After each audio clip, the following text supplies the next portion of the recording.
ইন্না আ'তাইনাকাল কাউসার। আল্লাহ পাক রব্বুল আলামিন বলেন, হে নবী, আপনাকে আমি কাউসার দিয়েছি।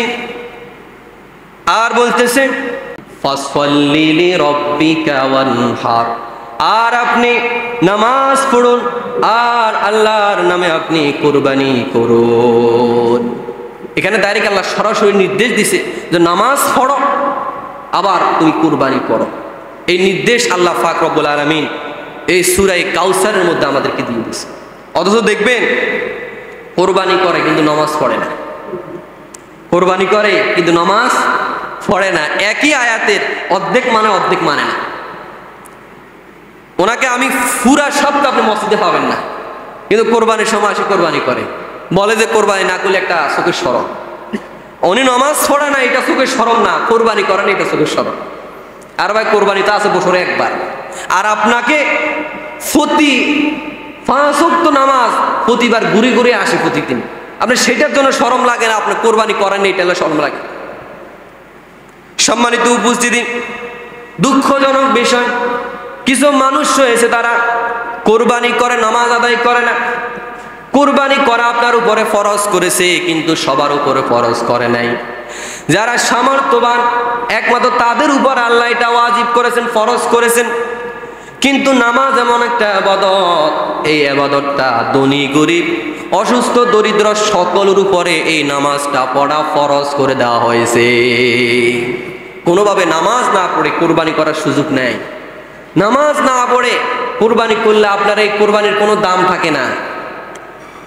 সম্মানিত উপস্থিতি, এ কারণে আমরা যখন কয়েকজন কোরবানি দিই, এর মধ্যে আপনি যাচাই বাছাই করে যারা নামাজি ইমানদার তাদের সাথে ভাগ নিবেন। আর যদি না থাকে আপনি একাই কোরবানি দিবেন। কিন্তু কোনো বেনামাজি খারাপ লোকের সাথে, সুদখোর ঘুষখোরের সাথে আপনি কোরবানি দিবেন না।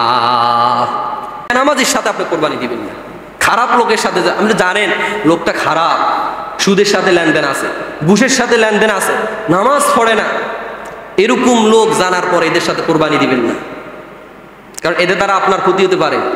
কারণ কোরবানি 7 জনে দুক আর 1 জনে দুক, গরু তো একটা, গরু একটা না।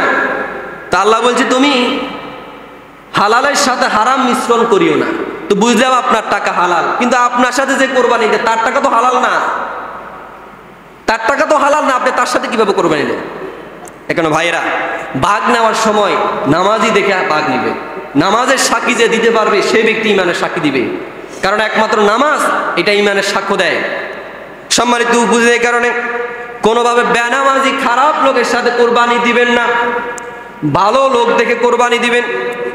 আর যদি সামর্থ্য থাকে একাই কোরবানি দিবেন। সম্মানিত উপস্থিতি, সামর্থ্য থাকার পর যারা কোরবানি দেয় না, আল্লাহ রাসূল বলতেছে তারা যেন আমার ঈদগাহে না আসে। আপনাকে আল্লাহ এই নামাজ পড়তে নিষেধ করছে, যে আসার দরকার নাই, তোমার ভেজে একটা বিধান ফরজ করা হয়েছে, তুমি এটার হেলায় খেলায় করলে করলাম, না করলে নাই। এটা করা যাবে না ভাই। সামর্থ্য আছে কোরবানিটা করেন, যতটুক পশুর সামর্থ্য আছেন। যদি গরুর বাঘের সামর্থ্য থাকে গরু দিয়ে দেন, ছাগলের সামর্থ্য থাকে ছাগল দিয়ে দেন, বেড়ার সামর্থ্য থাকে বেড়া দিয়ে দেন, যেটার উপরে সামর্থ্য আছে সে অনুযায়ী দিবেন। এর যদি নিচে থাকে সামর্থ্য, আপনি দেওয়ার দরকার নাই।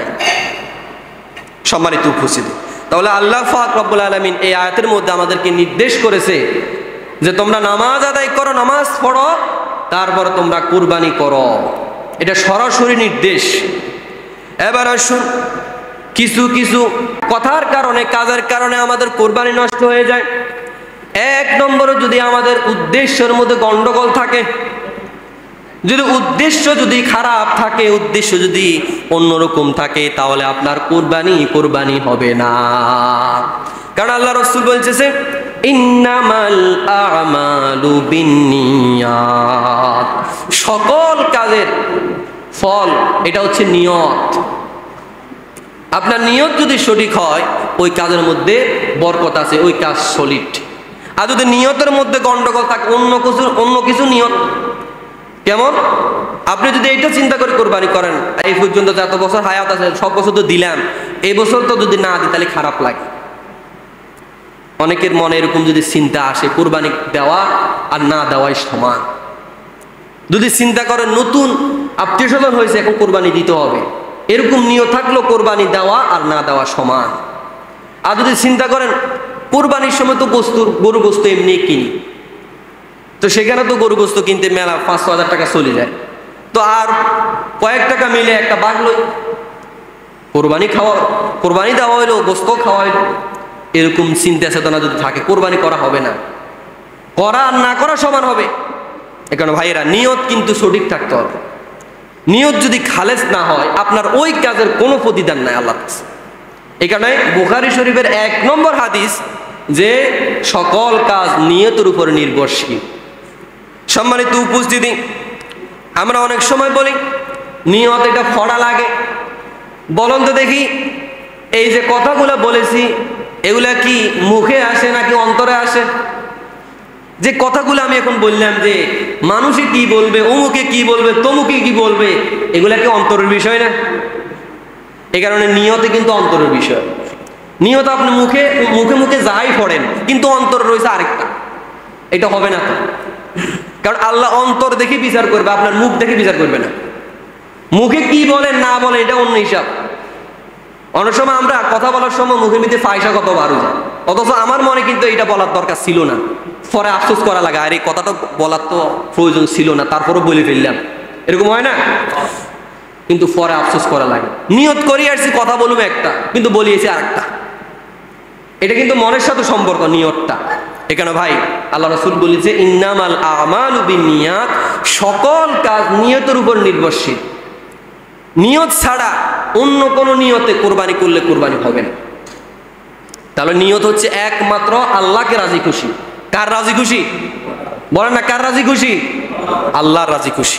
লোক দেখানো, এটাকে বলা হয় ছোট শিরক, এটাকে বলা হয় শিরকে আসগর, ছোট শিরক। লোক দেখানো ইবাদত, এই ইবাদতের মধ্যে যদি রিয়া থাকে, এই রিয়াকারী ইবাদত আল্লাহ কবুল করবে না।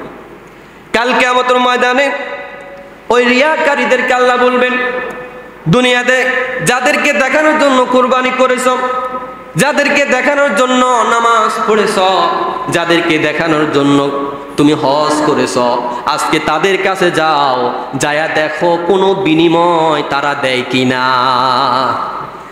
দুনিয়াতে যাদেরকে লোক দেখানোর জন্য কোরবানি করছো, অমুক তমুক, তারপরে অনেক উদ্দেশ্য নিয়ে কোরবানি করছো, আজকে যাদেরকে দেখানোর জন্য কোরবানি করছো তাদের কাছে যায়া দেখো কোনো প্রতিদান পাও কিনা।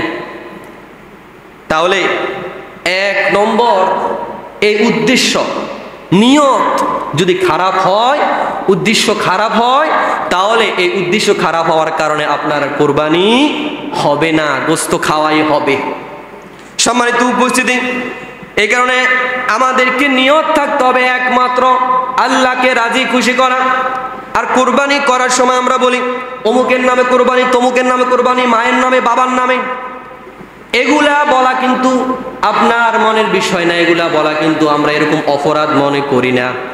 অথচ অমুক তমুকের নামে কোরবানি হয় না, কোরবানি হয় একমাত্র আল্লাহর নামে। কার নামে? আপনি কোরবানির সময় বলতে পারেন আমাদের পরিবারের পক্ষ থেকে কোরবানি। কিসের পক্ষ থেকে? পরিবারের পক্ষ থেকে কোরবানি। এই পক্ষ থেকে বলতে হবে, বা 10 জন যারা কোরবানি দিবে, 7 জন 5 জন, তাদের পক্ষ থেকে কোরবানি। বলো তো দেখি, আমরা 7 জন কোরবানি করতেছি বা 5 জন কোরবানি করতেছেন, এই 5 জনের একটা বৈঠক হয়েছে না? 5 জনের সমান সমান টাকা দিছে না? বলেন না, সমান সমান টাকা দিছে না? তো আপনি আমাকে বলার আগে, হুজুরকে বলার আগে আল্লাহর লিস্টই তো নামগুলো উঠে গেছে, অমুকে 5,000, অমুকে 5,000, অমুকে 5,000, এভাবে একটা লিস্ট হয়ে গেছে। তাহলে এটা তো আর বলার কোনো প্রয়োজনে দেখি না। বলে দিবেন যে হুজুর আমাদের এই কয়েকজনের পক্ষ থেকে আমরা কোরবানিটা দিতেছি, বা এই কয়েকজনের ফ্যামিলির পক্ষ থেকে কোরবানিটা দিতেছি। আর প্রত্যেক ফ্যামিলি থেকে একজনে বা ঘরের কর্তা যিনি, সবার কোরবানি উনি একাই দিবে। অর্থাৎ এক পরিবারের একটাই কোরবানি। এক পরিবারের কয়টা কোরবানি? একটাই কোরবানি হবে। অর্থাৎ একটা পরিবার হচ্ছে, আমি যখন বিবাহ করছি আমার একটা নিজস্ব একটা পরিবার তৈরি হয়ে গেছে। এখন যদি আমার সামর্থ্য থাকে, আবার আমার বাবারও সামর্থ্য আছে, আমার বড় ভাইয়ের সামর্থ্য আছে, যৌথ ফ্যামিলি হলো, যদি আমার সামর্থ্য থাকে আমি চাইলে একাও কোরবানি দিতে পারি। কিন্তু যদি বাবা যদি কেন্দ্র করে না আমরা সবাই মিলে একসাথে একটা কোরবানি দিব, তাহলে এটা জায়েজ। বড় ভাই দিল, ছোট ভাই দিল, বাবার উপরও কোরবানি জায়েজ, সবাই মিলে কোরবানি দিল, সবাই ঘরের সবাই খেতে পারবে, সবার পক্ষ থেকে কোরবানি, এটা জায়েজ। তাহলে এক পরিবারের পক্ষ থেকে একটাই কোরবানি হবে। আর কোরবানি হয় সামর্থ্যের উপরে। কিসের উপরে? অর্থাৎ আমার সামর্থ্য আছে আমি দিব, আমার স্ত্রীর যদি সামর্থ্য থাকে স্ত্রীর 1 ভাগ দিবেন, যদি আমার ছেলের সামর্থ্য থাকে ছেলের 1 ভাগ দিবেন। তাহলে আমাদের যারা কোরবানির যারা দিবে তাদের সামর্থ্য অনুযায়ী কোরবানি দিবে। তাহলে সামর্থ্য ব্যতীত কোরবানি কিন্তু এভাবে কিন্তু ফরজ হয় না, সামর্থ্য অনুযায়ী কোরবানি ফরজ হয়। আপনার ছেলে, আপনার স্ত্রী, আপনার মেয়ে, অমুক তমুক সবার বলার দরকার নাই, বলবে যে আমাদের পরিবারের সবার পক্ষ থেকে কোরবানি। সুবহানাল্লাহ, এইটাই সুন্নত নিয়ম। আল্লাহ রসুল যখন কোরবানি দিতেন উনি পশু ক্রয় করতেন 2টা। কয়টা? 1টা দিতেন ওনার সবার পরিবারের পক্ষ থেকে, ওনার পরিবারের পক্ষ থেকে। ওনার পরিবার, ওনার মেয়ে 4 জন, জামাইও তো 4 জন, 4 জন না? তারপরে ওনার ছেলে যারা 3-4 জন, সবাই কিন্তু মারাই গেছে, এরা কেউ দুনিয়াতে থাকতে পারে নাই। আবার উনি নিজে তো উনি ওনার সবার পরিবারের পক্ষ থেকে একটা কোরবানি দিতেন। আর আরেকটা কোরবানি দিতেন উম্মতি মুহাম্মদী, ইমানদার উম্মতি মুহাম্মদী যারা, তাদের পক্ষ থেকে একটা কোরবানি দিতেন। তার এইটাই রাসূলের সুন্নাত যে আমাদের পরিবারের সবার পক্ষ থেকে এই কোরবানিটা। এটা বলা যাবে না ভাই? কোরবানি হবে কার নামে? একমাত্র আল্লাহর নামে। তাহলে উদ্দেশ্য এটা আমাদেরকে ঠিক করতে হবে। 1 নম্বর, এই উদ্দেশ্যের কারণে আমাদের অনেকের কোরবানি নষ্ট হয়ে যায়। আরেকটা কাজের কারণে আমাদের কোরবানি নষ্ট হয়ে যায়, এটা কিন্তু জানার বিষয়। আমরা যারা পশু জবাই করার জন্য হুজুর অথবা কসাই অথবা কোনো লোক ধরায়, আপনি যদি ওই কোরবানির পশু থেকে তাদেরকে গোশত দেন, তাহলে কিন্তু আপনার কোরবানি নষ্ট হয়ে যাবে। অর্থাৎ কসাইকে আপনি যে পশু থেকে কোরবানি দিবেন, ওই পশু থেকে কসাইকে কিন্তু আপনি গোশত দিতে পারবেন না। বুঝা গেছে? অনেকে কিন্তু দেন। আবার যারা কসাই রয়েছে বা যারা কাজ করে তারাও চিন্তা করে যে সমস্যা কি, গোশত হাইলাম। আপনি বুঝতে হবে যে আল্লাহ রাসূল নিষেধ করছে কোরবানির গোশত কিন্তু বিক্রি করা যায় না। তা আপনি যে কসাইকে দিতেছেন, কসাই কাজ করেছে আপনার সাথে, এই বিনিময়ে তো দিতেছেন, নাকি অন্য কোনো উদ্দেশ্য? আপনি কি আমাকে দিবেন? বলেন আমাকে দিবেন? দিবেন না, কারণ উনি আপনার এখানে কাজ করতেছে, সারাদিন আপনার সাথে গরু উঠেলো খাটছে, তো যাওয়ার সময় ওনারও দিয়ে দিলেন 3-4 কেজি, এটা তো বিনিময়ে গেল না। এখানে এটা দেওয়া যাবে না, এটা দেওয়া যাবে না। আপনি যদি কোনো লোক ধরান, তাকে বলে দিবেন যে এই গরুটা কাটাছেড়া করতে তোমাকে কত দেওয়া লাগবে, একটা পারিশ্রমিক হিসাব করতে হবে। আপনি হুজুরকে দিয়ে কোরবানি করান, আপনি তাকে কোরবানি করায় পারিশ্রমিক দিয়ে দিবেন। কোনো মানুষ ধরাইছেন, তাকে কোরবানি করায় পশুগুলা ব্যবস্থা করে তাকে পারিশ্রমিক দিতে হবে, সেখান থেকে আপনি পশুর গোশত দেওয়ার সুযোগ নেই। হুজুর হলে হুজুরে দেওয়ার সুযোগ নেই, হুজুর হলে হুজুরে দেওয়ার সুযোগ নেয়। এখানে ভাইয়েরা এই অনেকটা ভুল কিন্তু আমরা অনেক সময় করি। তো ভাইয়েরা, যারা লোক ধরাবেন তাদেরকে বলে দিবেন যে তোমাকে আমি পারিশ্রমিক দেবো, তুমি কত হইলে করবে, এটা আগে ক্লিয়ার করতে হবে। আর বলে দিবেন যে তোমাকে পরে কিন্তু আর দেওয়া হবে না, এটাও বলে দিবেন। সে তো বা কম টাকায় রাজি হয়ে গেছে, যে যখন আমি গোশত কাটাছেড়া করুম যাওয়ার সময় তো আমারও দিবে, তখন আমার টাকা উসুল হয়ে যাবে। এরকম চিন্তা চেতনা করলেও তাকে বলে দিবেন তখনও তোমাকে দেওয়া হবে না। দেওয়া যাবে ওই সময়, আপনি 10 জনকে যেইভাবে দেন, যদি আপনার ওই লোকটা যদি সেরকম লোক হয়, গরিব অসহায় হয়, তাকে আপনি সে অনুযায়ী দিবেন। বুঝা গেছে? অন্য 5 জন 10 জন যেভাবে আসে অন্য লোক, যাদেরকে আপনি যেভাবে দেন ওকেও সেভাবে দিবেন। কিন্তু পারিশ্রমিক হিসাবে কাজের বিনিময়ে যদি আপনি কোরবানির এই গোশত দেন, তাহলে আপনার কোরবানি নষ্ট হয়ে যাবে। সম্মানিত, এগুলো 2 নম্বর। আর 3 নম্বরে আরেকটা ভুল আমরা করি, সেটা হচ্ছে জবাই করার সময় ভুল নিয়মে জবাই করা। যে বলে দিয়েছিলাম যে এই যে রগগুলা, এগুলা কিন্তু কাটতে হবে। অনেকে আছে এই পশুগুলার এগুলা ঠিক মতো কাটে না, দৌড়াদৌড়ি করে বলে যে হুজুর দই চলে গেছে, পোষাই দিয়ে চলে গেছে। তা আপনি কাটতে তো হবে, এগুলো কাটিতে সমাধা করে দিতে হবে, দৌড়াদৌড়িতে সুযোগ নেই। এটা একটা বিধান, এটার মধ্যে আমল আছে, আর এটা একটা জায়েজ না জায়েজ তো বিষয় আছে। পশু যদি সঠিকভাবে জবাই না হয় তাহলে তো কোরবানি নষ্ট হয়ে যাওয়ার সম্ভাবনা আছে। এই কারণে দৌড়াদৌড়ি করার সুযোগ নেই। যারা জবাই করবেন সুন্দরভাবে পশুটার এই চারটা এর রক এগুলো কিন্তু ভালোভাবে কেটে দিতে হবে, আর কোনোভাবে গুতাগুতি করা যাবে না ভিতরে। বুঝা গেছে সম্মানিত উপস্থিতি? তাহলে সঠিক নিয়মে কোরবানি করতে হবে।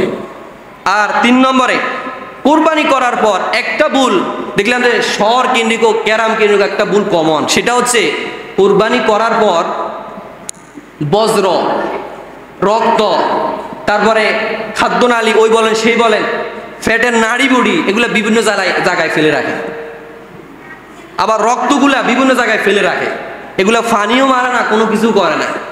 তো এগুলার ফোটে ঘাটে চলার সময় মানুষ কষ্ট ভোগ করে, কারণ মানুষের দুর্গন্ধ আর মরা প্রাণীর দুর্গন্ধ কিন্তু সমান, হাঁটা চলা করা যায় না। এই কারণে আপনি কোরবানি করতেছেন, কোরবানি করার সময় এই কোরবানির যে ফ্যাটের ভিতরে যে নাফাকি এগুলো তো আপনি ফালাইতে হবে, গর্ত করে সেখানে আপনি ফালাবেন, তারপর এটা সাবা দিয়ে দিবেন নিশ্চিত।